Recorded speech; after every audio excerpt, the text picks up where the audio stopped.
ہماری اسلامی تاریخ رہی ہے، آج سے نہیں 1447 سال سے آپ لے لیجئے اور اس سے بھی پہلے لے لیجئے،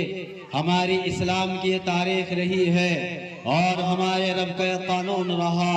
ہمارے رب کا دستور رہا۔ جب کسی قوم نے قربانی دی، جب کسی قوم نے جد و جہد و قربانی کو پیش کیا تو اللہ نے اس قوم کو کامیابی سے سرفراز کیا، اور جس قوم نے قربانی سے منہ موڑا اللہ نے اس قوم کے مقدر کے اندر بزدلی کو بنا دیا،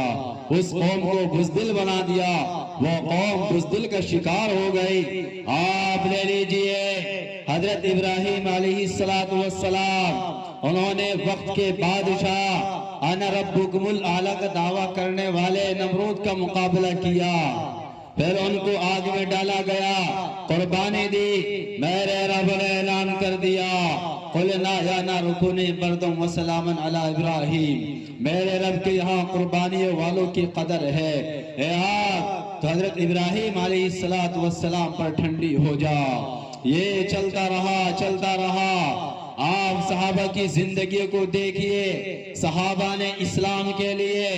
دین کے لیے،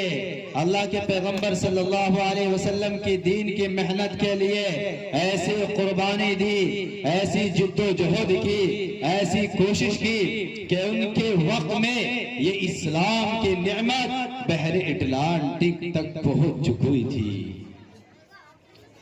ٹھیک اسی طرح جب ہمارے اس ملک کے اندر انگریز ناپاک کا سایہ پڑا، جس وقت انگریز یہاں آیا اور تجارت کی غرض سے آیا، اس وقت شاہ جہاں بادشاہ تھا، شاہ جہاں کے پاس یہ گئے،